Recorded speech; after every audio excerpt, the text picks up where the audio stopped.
contribuições.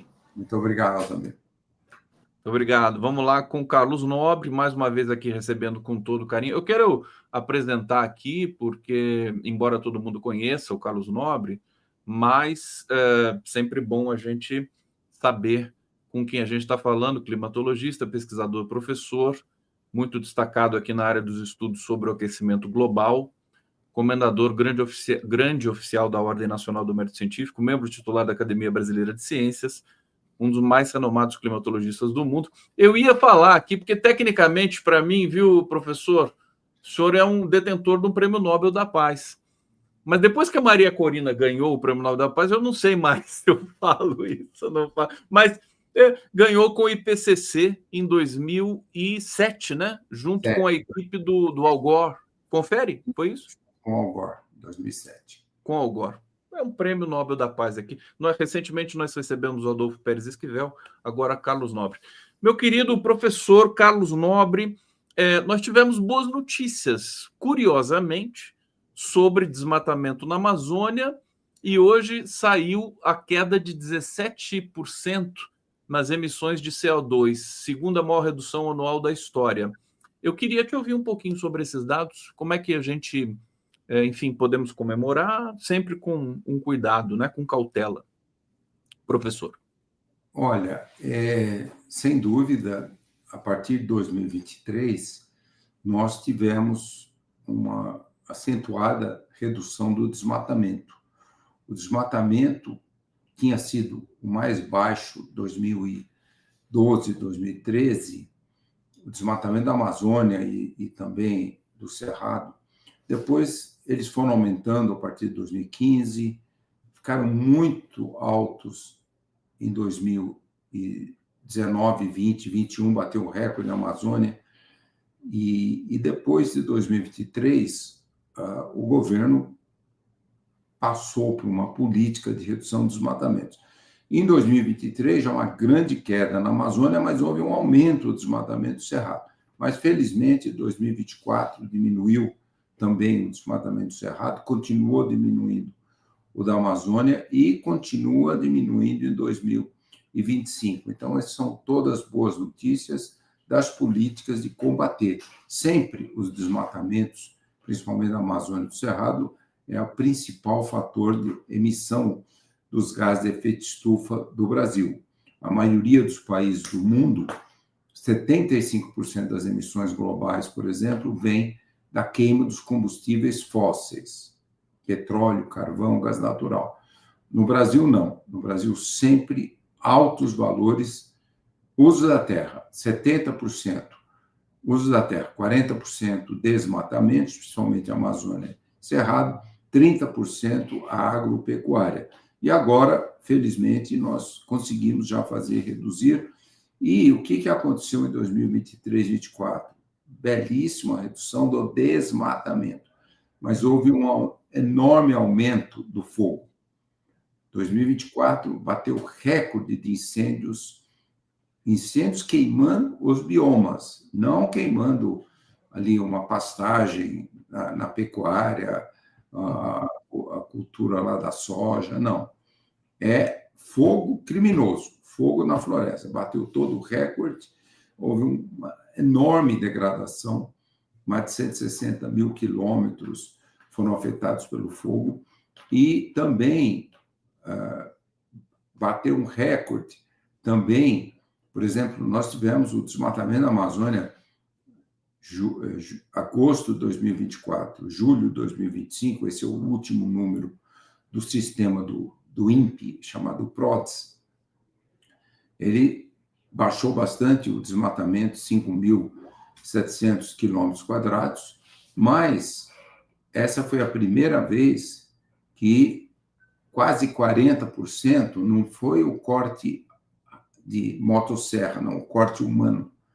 Foram áreas degradadas pelo fogo, que foram consideradas desmatadas. E em 2022, 8% daquele desmatamento foi associado com o fogo, agora quase 40%.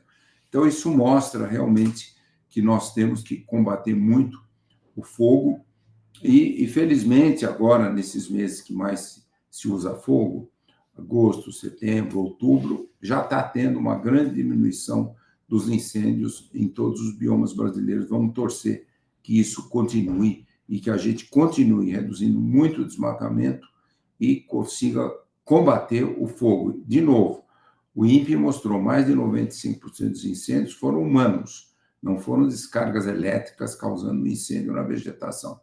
E grande parte desses humanos foram criminosos.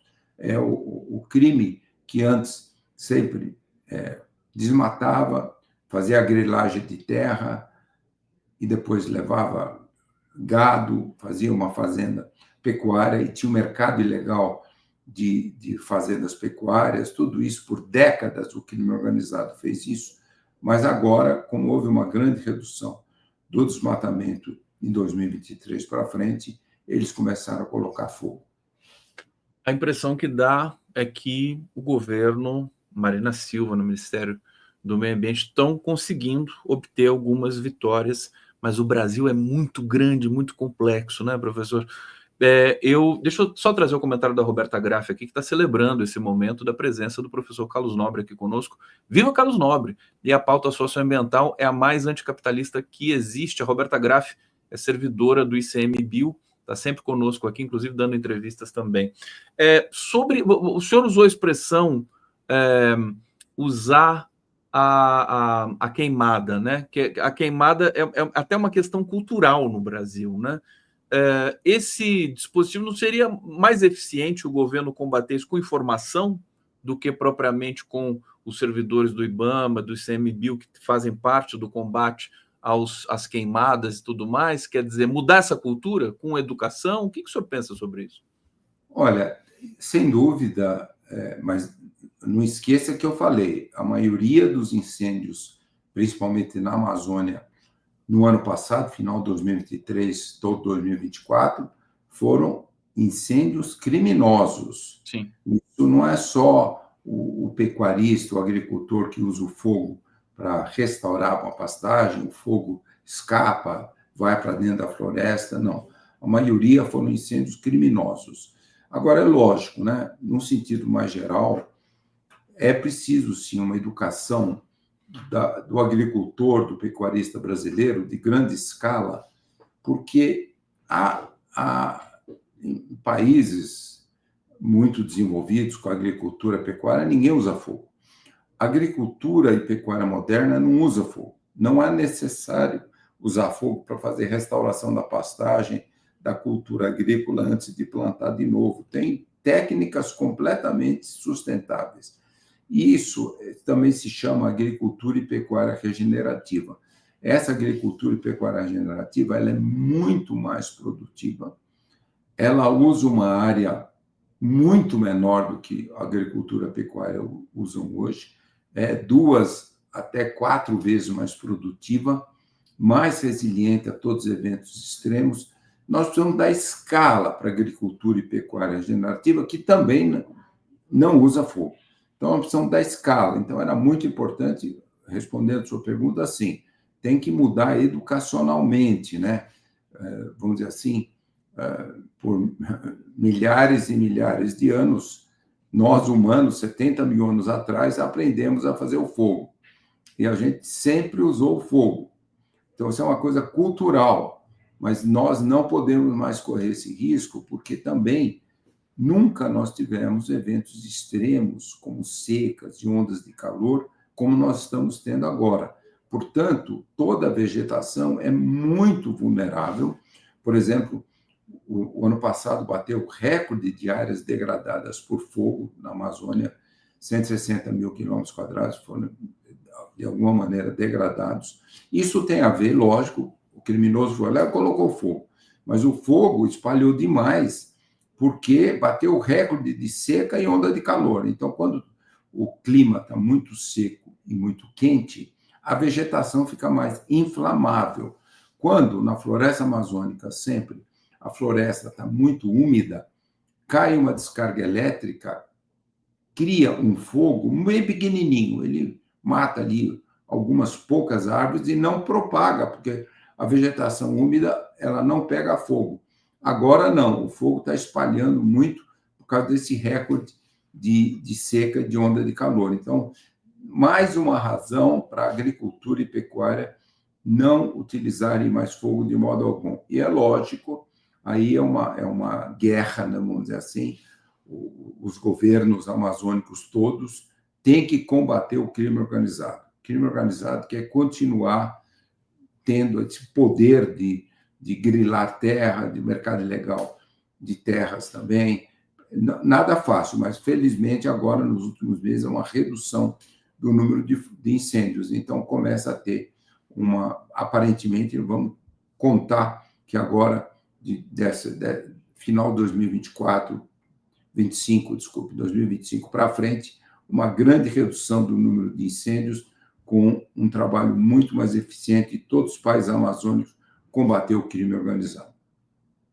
Professor Carlos Nobre, aqui no Giro das 11. Professor, eu fiquei muito impressionado, até mandei o link, o senhor deve ter lido a entrevista do filósofo italiano Franco Berardi, que é conhecido como Bifo, e ele diz, dentre outras coisas, que a humanidade não vai sobreviver esse século.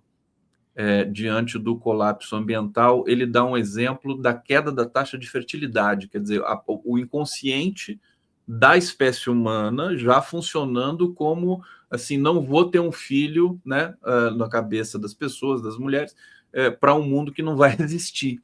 Ele diz que isso está conectado, né, que os sujeitos, as pessoas já incorporaram esse colapso do ambiente. Como articular? Eu fico, assim, a minha perturbação e angústia que eu queria pedir para o senhor dizer para a gente aqui, porque recentemente o senhor disse em entrevistas que não é um caminho sem volta. O aquecimento, né, quase 2 graus aí nesse último século, e que não tem volta. Como articular essa expectativa realista com talvez a última tentativa que a humanidade tem agora de reverter um pouco esse processo? Olha, lógico, esses estudos têm mostrado que muito no mundo inteiro, principalmente nos países mais desenvolvidos, os jovens estão ficando com um risco psicológico muito grande com essa emergência climática. Como você falou, os casais estão tendo menos filhos. Eu, por exemplo, tenho um filho, uma nora que eles decidiram não ter filho, assim, muito preocupados com isso. E também o nível de suicídios aumentou nesses jovens, principalmente nos países mais desenvolvidos. Então, nós temos que buscar soluções, né? Tem muito a ver com o sistema educacional, porque nós temos que levar para o sistema educacional as soluções, quer dizer, uma educação dos jovens, mostrando que, sem dúvida, eles podem adotar soluções. Então, vamos lá. Soluções. Primeiro, acelerar demais a redução das emissões. Quer dizer, parar de usar combustível fóssil, zerar completamente todos os desmatamentos em todos os biomas do mundo e tornar as populações muito mais adaptadas a esses eventos que não têm mais volta.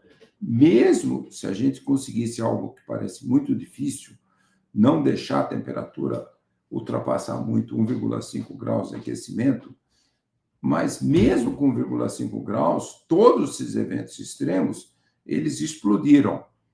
As ondas de calor, as secas, os incêndios florestais, as chuvas excessivas, inundações, tudo isso está explodindo no mundo, mesmo com 1,5 graus, nós tivemos aí, segundo semestre de 2023, todo 2024, os primeiros meses de 2025, e a temperatura continua muito próxima de 1,5 graus. Todos os eventos extremos bateram recordes. Bilhões de pessoas não estão adaptadas. Então, também os jovens têm que buscar adaptação, né? Vamos imaginar aqui no Brasil. As chuvas excessivas têm levado a muitas mortes dessas populações que moram em áreas de altíssimo risco, em costas que deslizam, margem de rios que quando tem essa inundação, como houve no ano passado, em maio, no Rio Grande do Sul, destruiu milhares de casas. Então, ali não pode mais ter populações vivendo nessas áreas de risco. Então, o CEMADEM fez estudos mostrando milhões e milhões e milhões de brasileiros vivendo nessas áreas de altíssimo risco. Não pode continuar. Mas o que mais leva à morte são as ondas de calor. Um estudo recente diz que, nesses últimos anos, mais de 500 mil mortes por ano em todo o mundo devido a ondas de calor. Então, também, os jovens têm que se preparar muito para ondas de calor. Uma das soluções para ondas de calor é o que muitas cidades chinesas têm, também Coreia do Sul, Japão, algumas cidades europeias, que é a restauração florestal urbana. Quando você faz uma mega restauração florestal urbana, você diminui a temperatura máxima muito, muito. Você não tem mais aquelas ondas de calor que, por exemplo, cidades brasileiras sem vegetação tem. Então, isso é mais um risco. Essa questão das cidades, né? As cidades todas asfaltadas, né? Não tem impermeabilização, o regime de chuvas muda, né? É uma coisa impressionante. Até as cidades do interior sofrem muito com isso e também com a seca, né? Acaba secando, professor. Sem dúvida. Esse é um erro na expansão urbana por muitos séculos, aqui, por muitas décadas, desculpe, não séculos, décadas, aqui no Brasil. Eu, por exemplo, nasci em São Paulo, década de 50, e naquela época São Paulo era conhecido como terra da garoa. Era muito comum ainda as pessoas terem jardins, quintais com árvores, com plantas, muito solo ainda. Então, a água caía, ficava ali, no solo. Aquelas árvores todas baixavam a temperatura máxima. Infelizmente, teve uma mudança cultural muito grande nas cidades brasileiras e em várias partes do mundo também, e foram eliminando. É o que você falou. Você vai em bairros, muitos bairros de São Paulo, principalmente os bairros mais pobres, favelas, tem pouquíssima vegetação, é tudo ladrilho, cimento, asfalto, nada disso permite a água percolar. Então, quando cai aquela chuva forte, aquilo corre, enxurrada, alagamento, inundações dos rios, tudo isso está acontecendo com um enorme risco.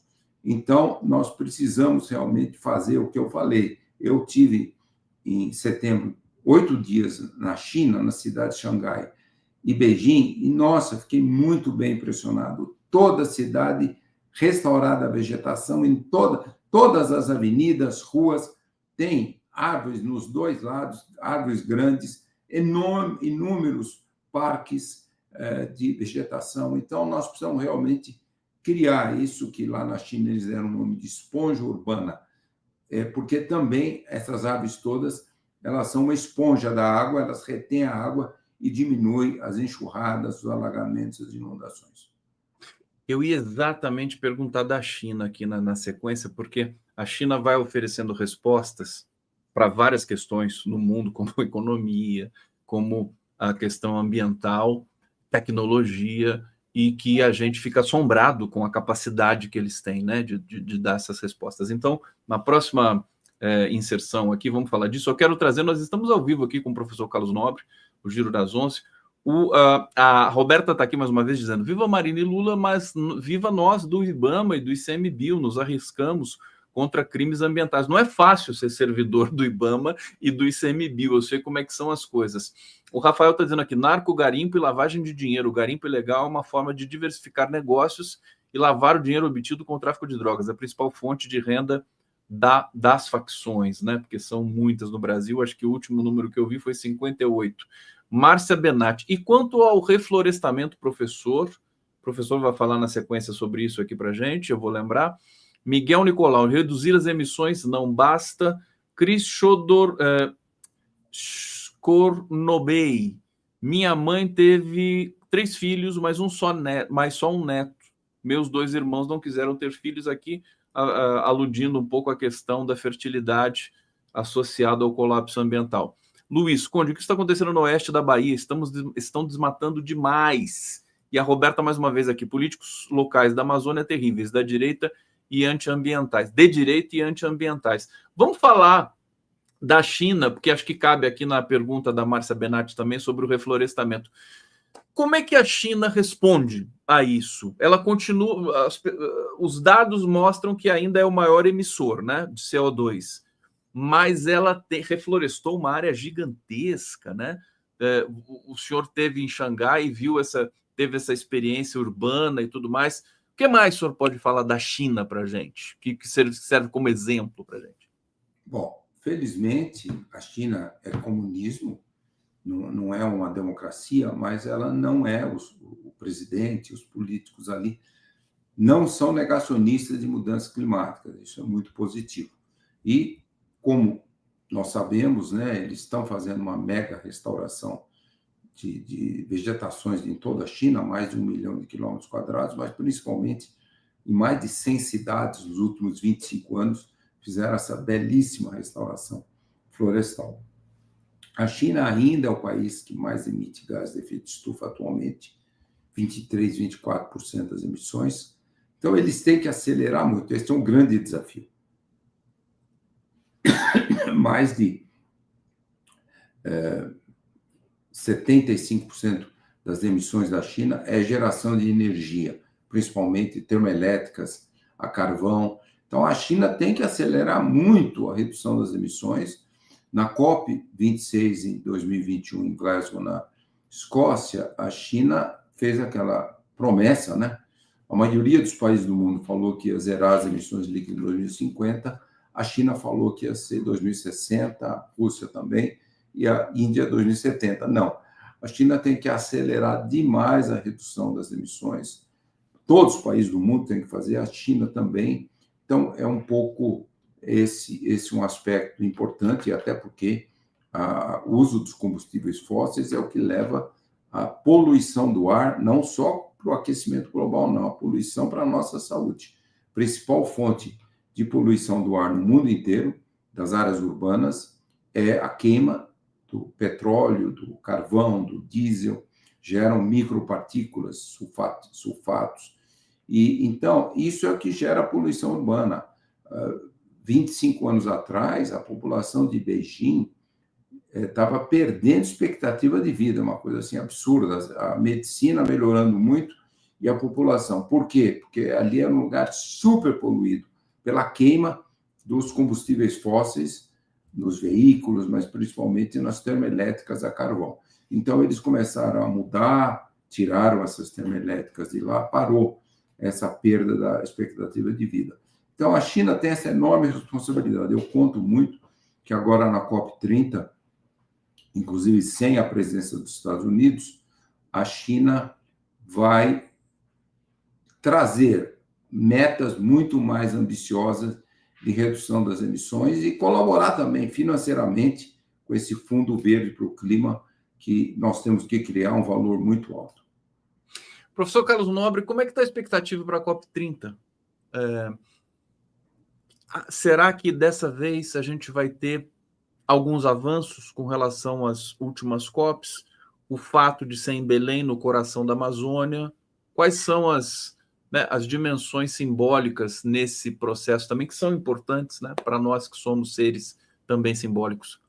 Por favor, professor. Sem dúvida, nós temos que, se a gente olhar as 29 COPs, as duas mais importantes foram o Acordo de Paris, a COP21 em 2015, foi a primeira que os países concordaram em fazer suas metas voluntárias, para não deixar a temperatura de jeito nenhum passar de 2 graus, idealmente 1,5 grau. E depois a COP26, em 2021, em Glasgow, que a ciência mostrava que não podia chegar a 2 graus. Aí a ciência, naquela época, falou, para não passar de 2 graus, nós temos que zerar as emissões líquidas até 2050, mas reduzir rapidamente, 43% de redução até 2030. Isso que a ciência estava mostrando lá em 2021. E só que não aconteceu isso, né? A temperatura aumentou muito rápido. Tem milhares de cientistas tentando explicar por que atingiu 1,5 graus por muitos meses em 2023, 2024, começo de 2025, um enorme risco. E agora a ciência está indicando que nós vamos atingir permanentemente 1,5 graus de aquecimento em 5 a 10 anos no máximo. E se a gente atingir 5 a 10 anos, até no máximo 2035, e a gente só zerar as emissões líquidas em 2050, nós vamos passar de 2 graus. Podemos até chegar a 2,5 graus. Isso é um gigantesco risco para o planeta. Então, vamos torcer que os países todos possam realmente acelerar muito a redução das emissões. COP30, vamos dizer assim, uma das 3 mais importantes COPs, com os países, como lá atrás, no Acordo de Paris, na COP26, confirmando que eles vão acelerar a redução das emissões, e também o embaixador André Corrêa do Lago, presidente da COP30, tem trazido isso com muita ênfase, né?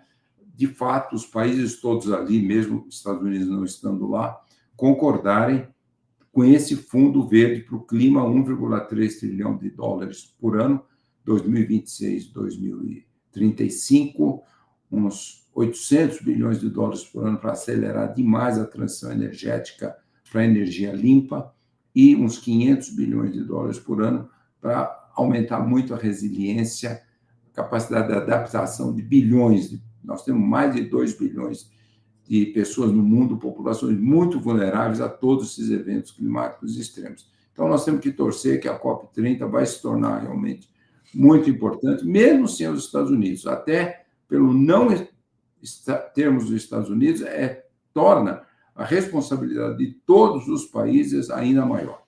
Eu pensei exatamente nisso, e a gente está encaminhando aqui para o final da nossa conversa, professor. O fato de o Trump, dos Estados Unidos, boicotarem, pode ser até um estímulo para que o restante da comunidade internacional